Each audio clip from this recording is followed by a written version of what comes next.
guys, ito yung ulam ko ngayon. Ito yung niluto ko kayo ng umaga. Kung nakita niyo yung nag-live ako, yun. Tapos ito yung tera. So ang gagawin ko guys, kakain ako bago ako papasok. Kasi medyo madami pa, tsaka sayang siya. Yan ang tawag dyan is adobo sa gata. Yan. Minute ko siya kasi nga kakain ako ngayon. So wait lang guys ha. Kukuha tayo. Guys, kakain tayo. Ito yung niloto ko kanina. Ayan. Hindi ako nakakuha ng buong video kasi habang ginagawa ko to is nagla-live ako.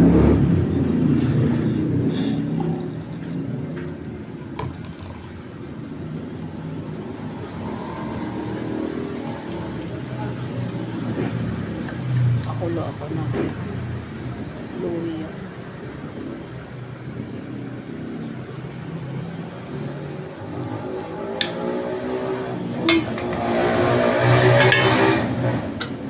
Alam niyo ba kung kailan ako nagpakulo ng luya? Parang lumabas yung buko.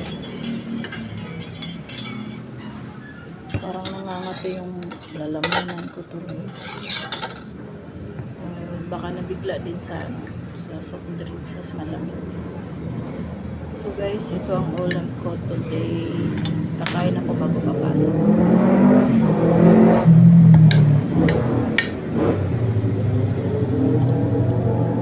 Sarap talaga.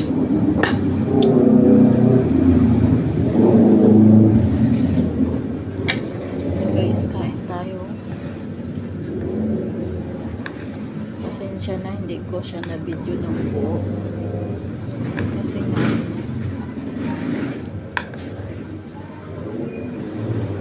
nagla-live ako kanina habang nagluluto ako nito.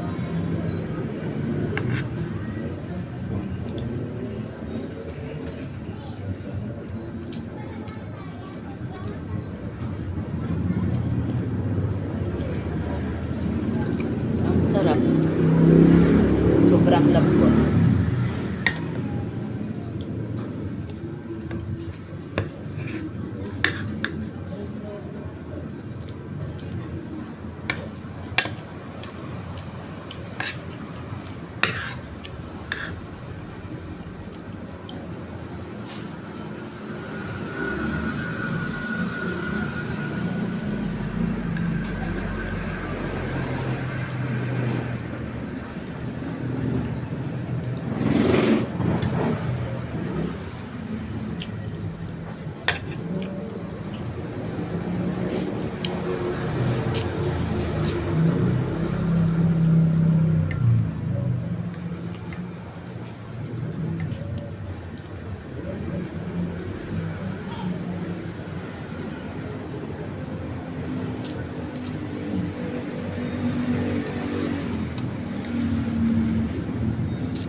Kain po.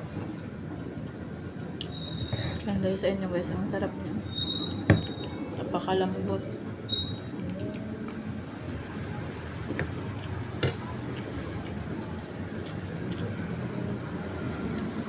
Mas maganda rin pala pag kunti lang sili, no?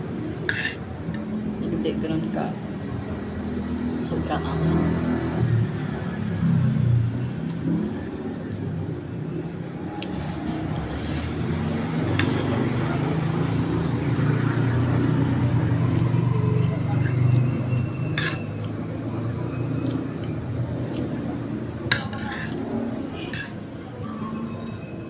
Nasa bahay talaga ako tapos nagluluto ako ng ganito. Wala yung diet ko. Tanggal yung diet ko guys.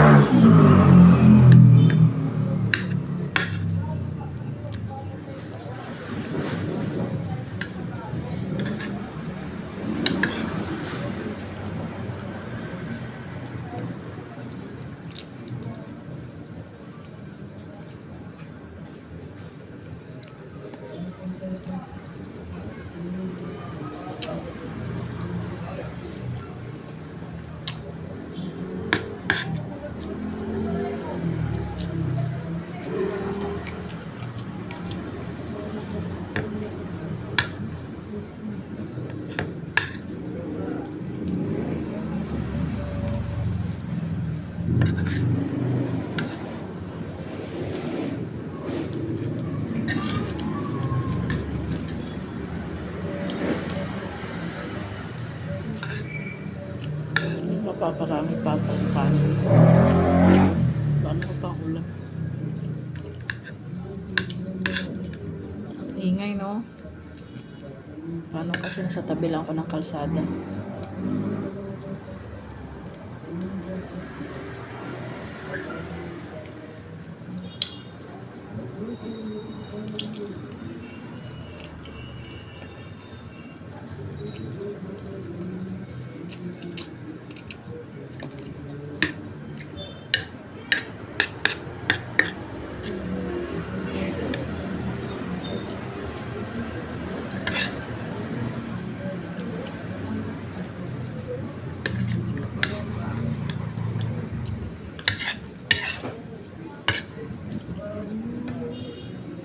Yung sinasabi ko guys, tanggal talaga ang diet ko pag nandito ako sa bahay.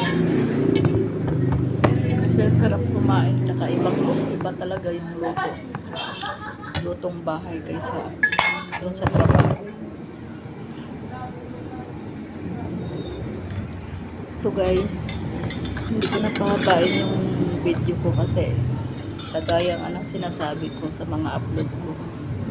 Pag tinapos ko yung pagkain ko, sobrang haba na. So hanggang dito na lang po yung video ko. Salamat sa lahat ng nanonood at nakasuporta sa aking channel. Sana tuloy-tuloy niyo pa rin po akong suportahan hanggang sa huli, o hanggang sa makuha ko yung kunting-kunti na lang guys, para makuha ko na yung 4,000 watch hour na hinihingi ni YT. So hanggang dito na lang. Salamat sa lahat ng nanonood. Ingat po kayo palagi. Thank you for watching guys. Bye.